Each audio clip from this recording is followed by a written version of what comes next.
ಬಿಹಾರ ಚುನಾವಣೆಯ ಬಳಿಕ ಬಹುದೊಡ್ಡ ಸಚಿವ ಸಂಪುಟದ ಸರ್ಕಸ್ ರಾಜ್ಯದಲ್ಲಿ ನಡೆಯುತ್ತೆ ಅನ್ನೋದಕ್ಕೆ ಪೂರಕವಾದಂತಹ ಒಂದು ಮೀಟಿಂಗ್ ಮುಖ್ಯಮಂತ್ರಿಗಳ ಜೊತೆಯಲ್ಲಿ ನಡೆದಿರುವಂಥದ್ದು. ಅದು ವಿಧಾನ ಪರಿಷತ್ನ ಕಾಂಗ್ರೆಸ್ನ ಸುಮಾರು 28 ಸದಸ್ಯರು ಮಹತ್ವದ ಬೇಡಿಕೆಗಳನ್ನು ಇಟ್ಟಿದ್ದಾರೆ. 28 ವಿಧಾನ ಪರಿಷತ್ ಸದಸ್ಯರ ಪೈಕಿ ಕನಿಷ್ಠ 3 ನೀವು ಸಂಪುಟಕ್ಕೆ ತಗೊಂಡಲೇಬೇಕು ಅನ್ನುವಂಥದ್ದು ಒಂದು ಬೇಡಿಕೆ ಆದರೆ, ಪ್ರತಿಯೊಬ್ಬರಿಗೂ ಕೂಡ ವಿಧಾನ ಪರಿಷತ್ನ ಸದಸ್ಯರಿಗೂ ಕೂಡ ಶಾಸಕರಿಗೆ ನೀಡಿದ ರೀತಿಯಲ್ಲೇ ಕ್ಷೇತ್ರಕ್ಕೆ 50 ಕೋಟಿಗಳ ಅನುದಾನ ನೀಡಬೇಕು ಅನ್ನುವಂತಹ ಒಂದು ಬೇಡಿಕೆಯನ್ನು ಇಟ್ಟಿದ್ದಾರೆ. ನೋಡಿ, ಈ ವಿಚಾರವಾಗಿ ಕನಿಷ್ಠ 3 ಸಚಿವ ಸ್ಥಾನ, ವಿಶೇಷ ಅನುದಾನ ನೀಡಬೇಕು ಹಾಗೂ ನಮ್ಮ ಅಹವಾಲುಗಳಿಗೆ ಸಚಿವರು ಸ್ಪಂದಿಸಬೇಕು ಅಂತ ಮುಖ್ಯಮಂತ್ರಿ ಸಿದ್ದರಾಮಯ್ಯ ಅವರ ಬಳಿ ಸ್ವಪಕ್ಷೀಯ ವಿಧಾನ ಪರಿಷತ್ ಸದಸ್ಯರು ಮಹತ್ವದ ಚರ್ಚೆ ನಡೆಸಿರುವಂಥದ್ದು ಮತ್ತು ಬೇಡಿಕೆಯನ್ನು ಇಟ್ಟಿರುವಂಥದ್ದು. ಈ ಪೈಕಿ ಇದು ವಿಧಾನ ಪರಿಷತ್ ಸಚಿವರ ಲೆಕ್ಕಾಚಾರಗಳು ಈ ಕಡೆ ಇದ್ದರೆ, ಆ 3 ಯಾರಾಗಬಹುದು ವಿಧಾನ ಪರಿಷತ್ನಿಂದ ಸಚಿವರಾಗುವಂಥವರು ಕಾಂಗ್ರೆಸ್ನ 28 MLCಗಳ ಪೈಕಿ. ಈ ಚರ್ಚೆಯ ಮಧ್ಯೆಯೇ ಮತ್ತೊಂದು ವಿಚಾರ ಏನಂದರೆ, ಬಿಹಾರ ಚುನಾವಣೆಯ ರಿಸಲ್ಟ್ ಬಳಿಕ ಏನೀಗ ಗೃಹ ಸಚಿವರಿದ್ದಾರೆ ಡಾಕ್ಟರ್ ಜಿ ಪರಮೇಶ್ವರ್ ಅವರು, ಅವರಿಗೆ ಮಹತ್ವದ ಹುದ್ದೆ ಒಲಿಯಲಿದೆ. ಇದು ಒಂದಾದರೆ, ಗೃಹ ಸಚಿವರು ಬದಲಾಗ್ತಾರೆ ಅನ್ನುವಂಥದ್ದು ಎರಡನೆಯದ್ದು. ಹಾಗಿದ್ರೆ ಯಾರು ಗೃಹ ಸಚಿವರಾಗಬಹುದು?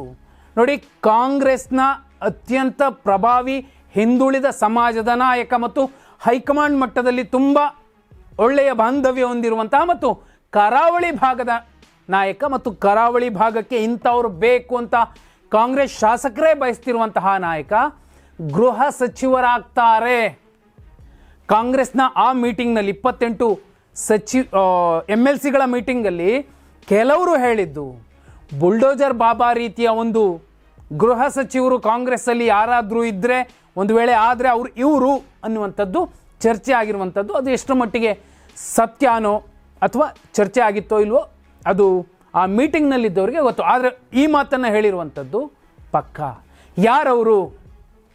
BK ಹರಿಪ್ರಸಾದ್ ಅವರು ಸಚಿವರಾಗೋದು ಖಾಯಂ. ಗೃಹ ಖಾತೆ ಸಿಗುವ ಸಾಧ್ಯತೆಗಳಿದೆ. ಅಂಥವ್ರಿಗೆ ಕೊಟ್ಟರೆ ಕರಾವಳಿ ಭಾಗ ಸೇರಿದಂತೆ ಎಲ್ಲೆಲ್ಲ ಕೋಮು ಅಂಗಡಿಗಳನ್ನು BJP ತೆಗಿಬಹುದು ಅಂತ ಕಡೆ ಸರಿಯಾದ ರೀತಿಯಲ್ಲಿ ಪೆಟ್ಟು ಕೊಡ್ತಾರೆ ಅಂತ ಕಾಂಗ್ರೆಸ್ನ ನಾಯಕರೇ, ಖುದ್ದು ಮುಖ್ಯಮಂತ್ರಿಗಳಿಗೂ ಕೂಡ ಇಂಥದ್ದೊಂದು ಭರವಸೆ ಇದ್ದ ಕಾರಣಕ್ಕೆ ಪರಮೇಶ್ವರ್ ಅವರಿಗೆ ಅತ್ಯುನ್ನತ ಸ್ಥಾನವೊಂದು ಒಲಿದು ಬರಲಿದೆ. ಆ ಕಾರಣಕ್ಕೋಸ್ಕರ ಪರಮೇಶ್ವರ್ ಅವರ ಜಾಗಕ್ಕೆ ಗೃಹ ಸಚಿವ ಸ್ಥಾನಕ್ಕೆ BK ಹರಿಪ್ರಸಾದ್ ಅವರು ಬಂದು ಕೂರಬಹುದು. ಇವರು ಕೂಡ ನೇರ ಗುಂಡಿಟ್ಟೆ ಮಾತಾಡುವಂಥದ್ದು, ಮಾತಿನ ಗುಂಡು, ಕ್ರಮಗಳ ಗುಂಡು, ಅದರಲ್ಲೂ ಕಾನೂನಿನ ಕ್ರಮಗಳ ಗುಂಡನ್ನು ಇಟ್ಟು ಮಾತಾಡ್ತಾರೆ. ತಪ್ಪಿತಸ್ಥರ ವಿರುದ್ಧ ಅಥವಾ ಸಮಾಜಘಾತುಕರ ದುಷ್ಟರ ವಿರುದ್ಧ ಅನ್ನುವಂಥದ್ದು ಕಾಂಗ್ರೆಸ್ ವಲಯದಲ್ಲಿ ಈಗ ಚರ್ಚೆ ಆಗ್ತಿರೋ ವಿಚಾರ. ಇದಲ್ಲದೆ ಇನ್ನಿಬ್ಬರಿಗೆ ಯಾರಿಗೆ ಅವಕಾಶ ಸಿಗಬಹುದು ವಿಧಾನ ಪರಿಷತ್ನಿಂದ ಸಚಿವರಾಗಬಹುದಂತ ಆಗುವಂಥವ್ರು, ಇಬ್ಬರಿಗೆ ಯುವಕರಿಗೆ ಅವಕಾಶ ಸಿಗುತ್ತೆ ಅನ್ನುವಂಥದ್ದು ಮುಖ್ಯ. ಆದರೆ ಈ ಪೈಕಿ ಒಂದು ಹೆಸರು ರಾಜಣ್ಣ ಅವರನ್ನು ಮತ್ತೆ ಸಂಪುಟಕ್ಕೆ ತಗೊಳ್ಳದೆ ಇದ್ದರೆ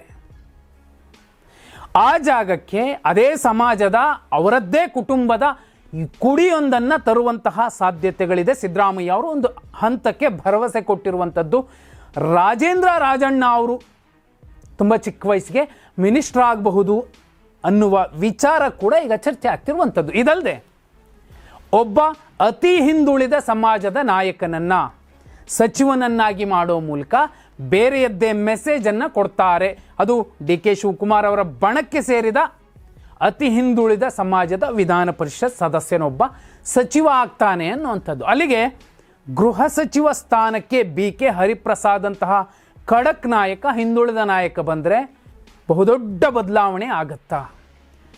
ಡಾಕ್ಟರ್ ಜಿ ಪರಮೇಶ್ವರ್ ಅವರಿಗೆ ಗೃಹ ಖಾತೆಗಿಂತಲೂ ದೊಡ್ಡ ಅತ್ಯುನ್ನತ ಸ್ಥಾನಮಾನ ಅಂದರೆ ಬಿಹಾರ ಚುನಾವಣೆಯ ನಂತರ ಏನಾಗಿರಬಹುದು, ಏನು ಸಿಗಬಹುದು? ಒಂದು ವೇಳೆ ನಿಮ್ಮ ಪ್ರಕಾರ 3 ಹೊಸಬರು ಸಂಪುಟಕ್ಕೆ ಸೇರ್ಪಡೆ ಆಗಬೇಕು ಅಂದರೆ ಯಾರಿಗೆಲ್ಲ ಅವಕಾಶ ಕೊಡೋದು ಉತ್ತಮ? ಕಮೆಂಟ್ ಮಾಡಿ.